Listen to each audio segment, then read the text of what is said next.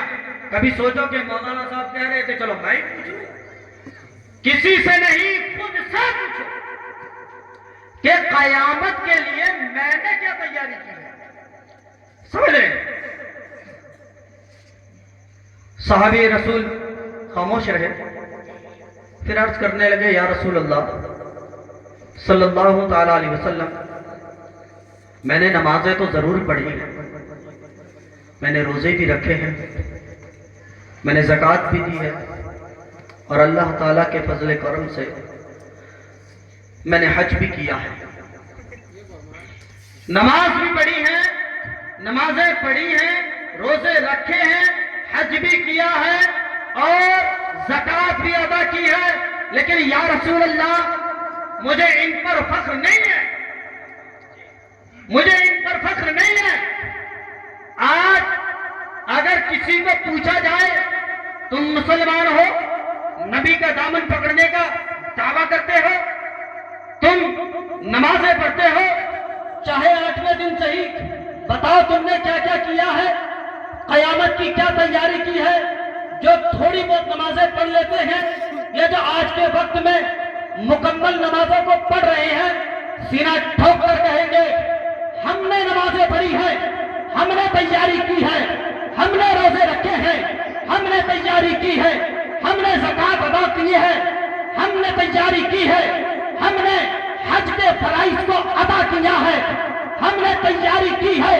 لیکن قربان جاؤ صحابی رسول پر، فرماتے ہیں یا رسول اللہ میں نے نمازیں ضرور پڑھی ہیں، روزے بھی رکھے ہیں، زکوٰۃ بھی ادا کی ہے اور حج بھی کیا ہے، ان پر فخر نہیں ہے. یا رسول اللہ مجھے آپ سے بہت زیادہ محبت ہے، مجھے اس بات پر فخر ہے. حضور نے مسکرا دیا اور فرمایا صحابی سنو، جو دنیا میں جس سے جتنی زیادہ محبت کرے گا میدان حشر میں اسی کے ساتھ. بے شک سبحان اللہ. اعلیٰ حضرت فرماتے ہیں اے عشق تیرے صدقے نبی سے محبت کرو، نبی کے ساتھ، نبی کے قریب، جنت کا راستہ بھولو گے نہیں. اے عشق تیرے صدقے جلنے سے چھٹے سستے، جو آگ بجھا دے گی وہ آگ لگائی، وہ آگ لگائی، وہ آگ لگائی ہے. یہ عشق بہت ضروری ہے، بہت ضروری نبی سے عشق ہے. آج ہم تنہائی میں رکھ کر خود سے پوچھیں کہ میں نے کتنی تیاری کی ہے، میری نمازیں کتنی قضا ہوئی. ہمارا حال یہ ہے کہ ہماری کتنی نمازیں قضا ہیں ہمیں پتہ ہی نہیں، سمجھ رہے. اور رب کریم اتنا بڑا کریم ہے، اتنا بڑا کریم ہے کہ بندہ اس کا حساب نہیں لگا سکتا. ایک ہلکی سی مثال پیش کر دوں. یہاں ہم سب حاضر ہوئے ہیں، کوئی 11ویں شریف کی دعوت پر، کوئی شادی کی دعوت پر.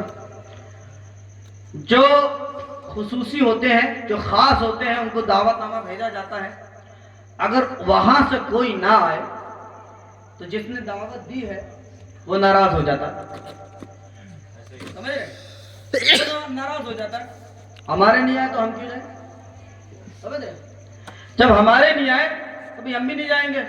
اور یہی رولز ہے، یہی دستور چلا آ رہا ہے. پہلے کا ٹائم اور تھا کہ جب کوئی دعوت دے دیتا شادی کی تو تالے بھی نہیں ہوتے گھر میں، دروازے بھی نہیں ہوتے، پردے ہوا کرتے تھے، اور وہی اپنی دلب گاڑی جوڑ کر اور پورا پریوار اسی میں بیٹھا اور 8-8 دن وہیں پر پہنچ کر کے شادی کا انتظام کر رہے ہیں. سمجھے؟ وہ محبت اور تھی، آج کی محبت اور ہے. کہنے کا مقصد یہ ہے کہ اگر باپ بیٹے سے کہے کہ میرا فلاں کام کر دینا اور بیٹا وہ کام نہ کر پائے تو باپ ناراضگی ظاہر کرتا ہے۔ اگر بیٹا باپ سے کہے کہ میرا یہ کام ہونا ہے اور وہ ٹائم پر نہیں ہوا یا نہیں کیا تو بیٹا بھی ناراضگی کا اظہار کرے گا۔ یہی حالت ہے ہماری ہر ایک رشتے کی کہ اگر ہم کسی کی دعوت پر یا کسی کے کام کو نہ پہنچے تو وہ ناراض ہو جاتا ہے، اور جو شخص ہماری ضرورت کو پہنچ رہا ہے، سمجھ رہے ہیں، جیسے کوئی سرکاری سویدھا ہو گئی، اگر وہ ہمیں دلانے کی محنت میں لگا ہوا ہے اور پھر اس کے یہاں دعوت پر نہ پہنچے تو وہ ان سے بھی بڑا ناراض، سمجھ رہے ہیں، وہ کہے گا کہ یار ہم تو اس کا کام کروا کے دے رہے ہیں اور بتاؤ کیا پتہ نہ اپنے آپ کو کیا سمجھ رہا، سمجھ رہے ہو، ایسی معاملہ ہو جاتا ہے۔ لیکن رب کریم کتنا بڑا ہمارے اوپر احسان ہر وقت کتنا بڑا کرم فرماتا ہے کہ وہ بندہ نماز نہیں پڑھتا، جھوٹ بولتا ہے اور زکات نہیں دیتا، دھوکے بازی میں لگا ہوا ہے، فتنہ فساد بات بات پر ہوتا ہے، ہر وہ جس کے لیے، ہر وہ بات، ہر وہ کام جس کے لیے حضور نے منع فرمایا، اکثر ہم ان کاموں میں ملوث ہیں، ان کاموں کو کرتے ہیں، اس کے باوجود بھی میرا رب کبھی یہ نہیں کہتا کہ تو نے یہ کام نہیں کیا میں تجھے رزق ادا نہیں کروں گا، یا تیرے لیے سورج نہیں نکلے گا، ہوائیں نہیں چلیں گی، جس آکسیجن کے ذریعے تو جی رہا ہے، سانس لے رہا ہے، وہ آکسیجن کو ختم کر دیا جائے گا، یا چاند نہیں نکلے گا، یا ستارے نہ ٹمٹمائیں گے، نہیں، بلکہ میرا رب تو یہ فرماتا ہے، اے حبیب اپنی امت سے کہہ دو، میرے بندوں سے کہہ دو کہ اگر اس کے گناہ سمندر کے جھاگ سے بھی زیادہ ہو جائیں گے اور وہ ندامت سے جھک کر کے شرم و حیا کے ساتھ میری بارگاہ میں اپنی پیشانی کو جھکا کر کے توبہ کر لے گا تو میں اس کے گناہوں کو معاف کر دوں گا۔ بے شک، سبحان اللہ، بے شک معاف فرما دوں گا، اللہ اکبر۔ اور ہم پتہ نہیں کون سی بات پر الجھے ہوئے ہیں کہ ایک طرف مسلمان ہونے کا دعویٰ تو کرتے ہیں، نبی کے عشق میں ڈوب جانے کا دعویٰ تو کرتے ہیں، لیکن دوسری طرف جب ان دعووں کو ٹٹولا جاتا ہے تو وہی خالی نظر آتے ہیں۔ اب چونکہ یہ محفل 11ویں شریف کی نسبت سے یہ جلسہ سجایا گیا ہے تو ایک واقعہ حضور سرکار غوث اعظم رضی اللہ تعالیٰ عنہ، لیکن اس میں سمجھداروں کے لیے اشاروں میں بہت سی باتیں چھپی ہیں اور ہمیں ڈھونڈ کر ان باتوں پر عمل کرنا ہے۔ سرکار کے مرید بیٹھے ہوئے ہیں، محفل لگی ہے، سرکار غوث اعظم رضی اللہ تعالیٰ عنہ بھی تشریف فرما ہے، انہی میں ایک مرید گھر سے آیا، خاموشی کے ساتھ،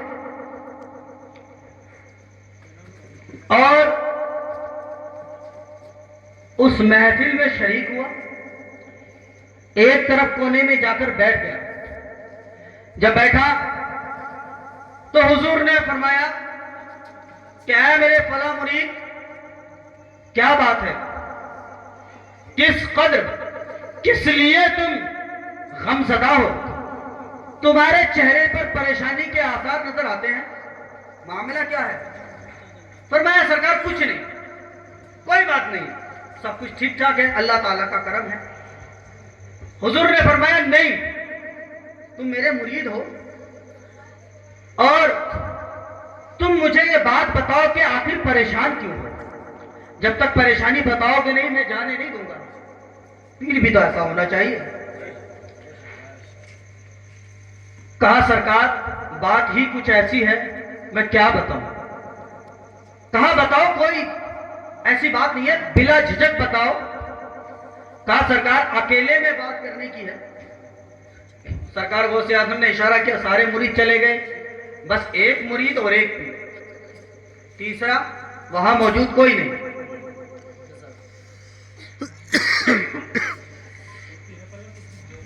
جیسے ہی سارے چلے گئے، توجہ چاہوں گا اور ایک مرتبہ درود پاک پڑھ لیجیے، اللہم صلی علی سیدنا محمد وعلی سیدنا محمد وصحبہ محمد وبارک وسلم علیہ صلاۃ و سلام علیک یا رسول اللہ صلی اللہ تعالی علیہ وسلم۔ سب سے پہلے تو میں یہ پوچھنا چاہوں گا کہ میں جو بات بتا رہا ہوں کیا وہ سمجھ میں آ رہی ہے یا نیند کا غلبہ ہے؟ کیونکہ جب میں ایک بار کشمیر گیا تھا تو وہاں ایک واقعہ حضرت پیش آ گیا۔ وہاں رات کو تو پروگرام ہوتے نہیں، دن کو ہوتے ہیں، اور یہاں اپنے جیسے تیجے میں صبح ہی آ جاتے ہیں فجر کے بعد میں، ویسے وہاں تیجے 40 میں جو ہوتا ہے تو ان کے یہاں 10 بجے بلاتے ہیں، 10 بجے بلاتے ہیں، اور وہ کھانے پینے کا پروگرام بھی بیچ بیچ میں چلتا رہتا ہے۔ تو پہلے قرآن شریف پڑھا جاتا ہے، پھر اس کے بعد املی کی گٹھلی پر جو کلمہ شریف پڑھا جاتا ہے، اور بیچ بیچ میں وہ کھانے پینے کے لیے دیتے رہتے ہیں۔ تو ہوا کچھ اس طرح تھا کہ انہوں نے ایک دو نہیں بہت سارے مولویوں کو بلوایا تھا جو بڑے بڑے تھے شہر کے مشہور۔ تو ادھر جو ان کا کام تھا وہ مکمل ہو گیا، مولانا صاحب آتے تقریر کرتے اور چلے جاتے، دوسرے آگے انہوں نے تقریر کی وہ چلے گئے، تیسرے آگے انہوں نے تقریر کی وہ چلے گئے۔ اب 3:30 کا ٹائم ہونے والا، 3 ساڑھے 3 کا ٹائم ہونے والا تھا۔ تو جب لاسٹ میں مولانا صاحب جب آئے، جو وہاں کے خطیب تھے سب سے بڑے، انہوں نے کہا کہ میں کوئی آدھے گھنٹے تک آپ کی خدمت کروں گا، آدھے گھنٹے تک بولوں گا، آپ مجھے سماعت کریں۔ تو ایک بزرگ جو 50 یا 60 سے بھی پلس کر چکے تھے وہ کھڑے ہو گئے، انہوں نے کہا جناب جو ہمارے علاقے کی جامع مسجد ہے وہاں پر لوگ 10 بجے سے جمعہ کے لیے آ جاتے ہیں، کیونکہ جامع مسجد میں جگہ نہیں ملتی، فل ہو جاتی ہے، گاؤں دیہات کے سارے وہیں پر آتے ہیں۔ تو لوگ جو اگلی صف میں بیٹھے ہوئے ہوتے ہیں 10 بجے کے بعد وہ ادھر ہی بیٹھے رہتے ہیں، اور جمعہ 2:30 بجے ہوتا ہے۔ تو جنہوں نے 10 بجے وضو کیا ہے وہ جمعے کے بعد تک اپنے وضو کو پکڑ کے رکھتے ہیں، کیونکہ اگر ان کا وضو ختم اور وہ اٹھ کے وضو کرنے گئے تو جگہ بھی ختم، اب پیچھے جگہ ملے گی نہیں، سمجھ رہے ہیں؟ تو انہوں نے کہا کہ اسی حساب سے ایک بزرگ کونے میں جا کر بیٹھ گئے اگلی صف میں۔ تو 2:30 بجے کے ٹائم میں انہوں نے اور ٹائم بڑھا دیا تقریر کرتے کرتے، المختصر اتنا ہوا کہ جب جماعت کے لیے کھڑے ہوئے تو وہ بزرگ کھڑے نہیں ہوتے، جب ان کو پکڑ کے کھڑا کیا تو وہ بے ہوش ہو گئے، ان کو اسپتال لے کر گئے، جب تک تب تک ان کا انتقال ہو گیا۔ ڈاکٹر نے بتایا کہ ڈاکٹر سے پوچھا کیا معاملہ رہا، انہوں نے کہا کہ انہوں نے اپنے پیشاب کو جو ہے نا کافی ٹائم سے روک رکھا تھا، لہذا ان کی جو تھیلی تھی وہ پھٹ گئی اور اس کی وجہ سے جو ہے ان کا انتقال ہو گیا۔ تو وہ جو کھڑے تھے بزرگ انہوں نے کہا کہ اگر مجھے کچھ ایسا ہو گیا تو FIR آپ کے نام کی ہے، سمجھ رہے ہیں؟ تو میں وہی سوچ رہا تھا کہ کہیں ایسا تو نہیں کہ آپ سننا بھی نہیں چاہ رہے اور آپ کی سمجھ میں بھی نہیں آ رہی، سمجھ رہے ہیں؟ ہاں، کہ آپ سننا بھی نہیں، اگر نہیں چاہ رہے تو آپ اشارہ کر دیں، انشاءاللہ تعالی میں چلا جاؤں گا۔ تو ایک مرتبہ درود پاک اللہم صلی علی سیدنا محمد وعلی آل سیدنا محمد وصحبہ سیدنا محمد وبارک وسلم علیہ صلاۃ و سلام علیک یا رسول اللہ صلی اللہ تعالی علیہ وسلم۔ تو حضور غوث اعظم رضی اللہ تعالیٰ عنہ کی بارگاہ میں جب مرید آیا، سب کو باہر بھیج دیا، جیسے ہی باہر گئے تو مرید رونے لگا، مسافے میں ہاتھ پکڑ لیے، کہا سرکار میری بات ہوتی تو چل جاتی، دولت کی بات ہوتی تو چل جاتی، بات عزت کی آن پڑی ہے، اللہ اکبر۔ سرکار غوث اعظم فرماتے ہیں پورا واقعہ بتاؤ، ماجرا کیا ہے؟ مرید عرض کرتا ہے اے میرے پیر سنو، معاملہ یہ تھا کہ جب میں صبح نماز فجر پڑھ کر آپ کی بارگاہ میں آیا، میری 16 سال کی بچی اللہ تبارک و تعالی نے مجھے رحمت عطا کی تھی، وہ میرے گھر میں تھی، اور جب میں یہاں سے جا رہا ہوں تو میرے گھر میں میری بچی نہیں ہے، میں نے اپنے رشتہ داروں میں پتہ کر لیا اور اپنے اڑوس پڑوس میں پتہ کر لیا، گاؤں بستی میں پتہ کر لیا، اس سے زیادہ میری حیثیت نہیں ہے کہ میں کسی اور سے پتہ کروں، کیونکہ بات پھیل جائے گی اور لوگ کہیں گے فلاں کی بچی تو گھر سے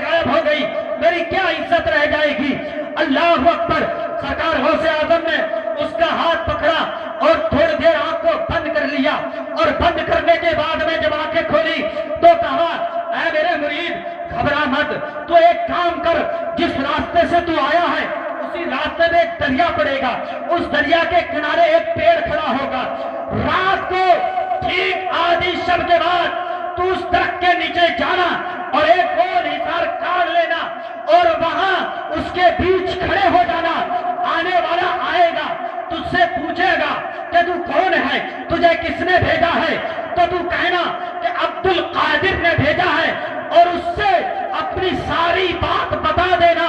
اللہ اکبر۔ مرید اپنے گھر چلا گیا، مرید اپنے گھر چلا گیا، آدھی رات کے بعد پیڑ کے نیچے پہنچ گیا، حساب کاٹ لیا اور کھڑا رہا۔ آنے والا آیا، دیکھا کہ کوئی درخت کے نیچے کھڑا ہے، آنے والے نے تلوار کھینچی اور جیسے ہی اس کی طرف حملہ کیا، اللہ اکبر، وہ حملہ پلٹ گیا، اس کے اوپر حملہ نہیں ہوا۔ اس نے کہا کہ تو کون ہے؟ اس نے پوچھا تو کون ہے؟ کہا میں جنات ہوں، اور بھی جنات کی ٹولی آ گئی، سب نے مل کر حملہ کیا لیکن کوئی حملہ نہ ہوا۔ کہا تو کون ہے؟ کہا اپنے سردار کو تو بلاؤ۔ سردار کو بلایا گیا اور پوچھا کہ آنے والے، اے درخت کے نیچے جو تو کھڑا ہے کون ہے؟ کس لیے کھڑا ہے؟ کس نے بھیجا ہے؟ کہنے لگا مجھے عبد القادر نے بھیجا ہے۔ جیسے ہی نام سنا سارے کے سارے ادب سے کھڑے ہو گئے۔ جملہ نکلا سرکار کا ہمارے لیے کیا حکم ہے؟ فرمانے کہنے لگا سرکار نے کہا ہے میری 16 سال کی بچی گھر سے غائب ہو گئی ہے، باعزت سرکار نے فرمایا باعزت مجھے میری بچی چاہیے۔ اللہ اکبر۔ اتنا کہنا تھا تمام جنات کو، جنات کے سردار نے، بادشاہ نے حکم دے دیا کہ چھان مارو پورے روئے زمین، زمین کا قطرہ قطرہ چھان مارو، دریا دریا چھان مارو، پتا پتا چھان مارو، لیکن اس کی بچی اس کو تلاش کرو۔ اللہ اکبر۔ جناتوں نے 1 گھنٹہ لگایا، 2 گھنٹے لگائے، 3 گھنٹے لگائے، ٹھیک 10 گھنٹے کے بعد اللہ اکبر ایک جنات دوسرے جنات کا کان پکڑ کر اور لڑکی کا بازو پکڑ کر لا رہا تھا۔ جیسے ہی بادشاہ کی بارگاہ میں پیش کیا، کہا یہاں مت رکنا، چلو سرکار غوث اعظم کی بارگاہ میں۔ وہاں پہنچے اور فرمانے لگے سرکار یہ آپ کی امانت ہے۔ اس جنات نے بتایا کہ یہ کہاں سے ملا؟ سردار کہتا ہے میں نے اس سے پوچھا تھا، اس نے کہا حضور یہاں سے چین کے ملک چین میں ایک نہر ہے، ایک ندی ہے، اس کے اندر ایک کھو ہے، وہاں پر ایک پتھر ہے، پتھر کے نیچے ایک چھوٹی سی جگہ ہے۔ یہ جنات اس بچی کو وہاں لے گیا تھا۔ اللہ اکبر۔ سرکار غوث اعظم پوچھتے ہیں کیوں لے گیا تھا؟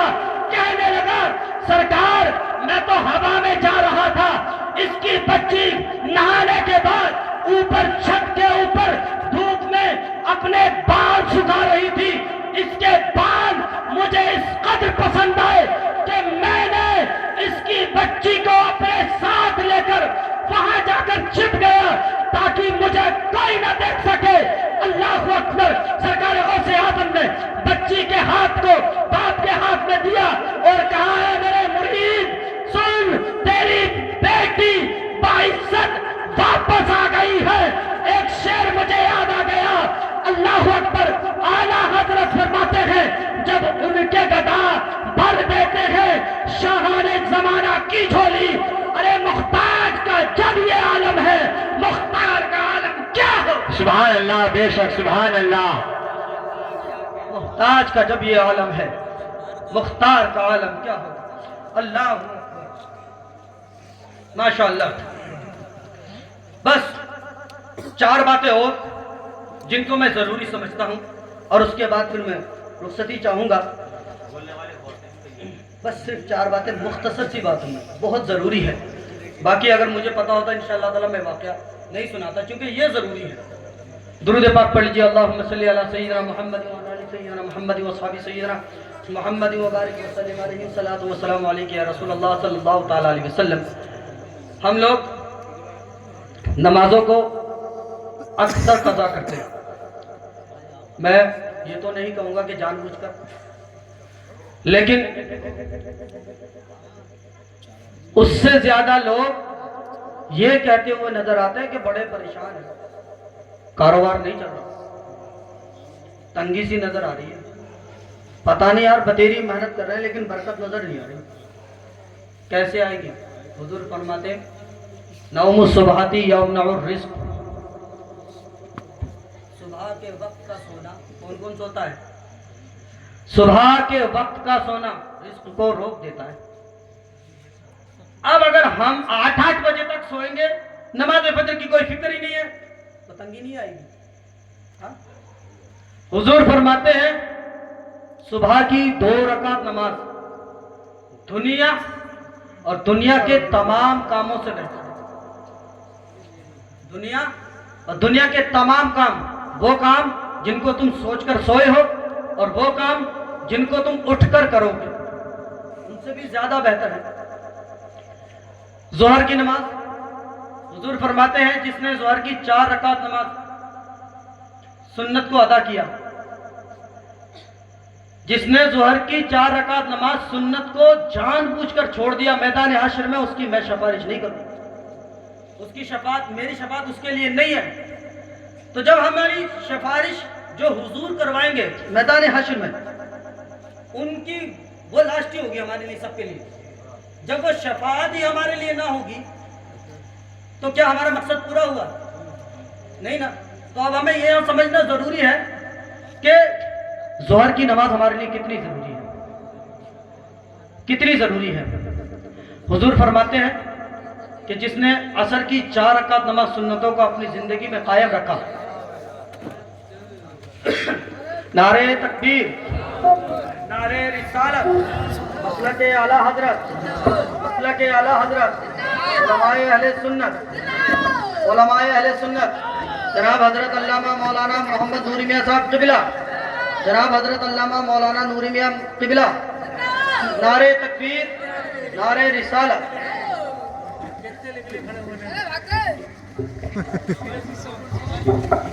لیجیے حضرات، ہمارے مہمان خصوصی جلوہ افروز ہیں.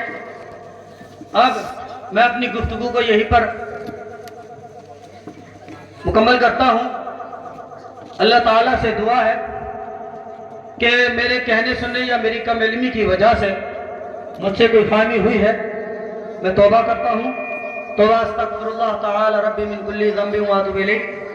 اور آپ سب گواہ رہیے میری توبہ پر، اور مل کر کے کلمہ شریف پڑھ لیجئے، لا الہ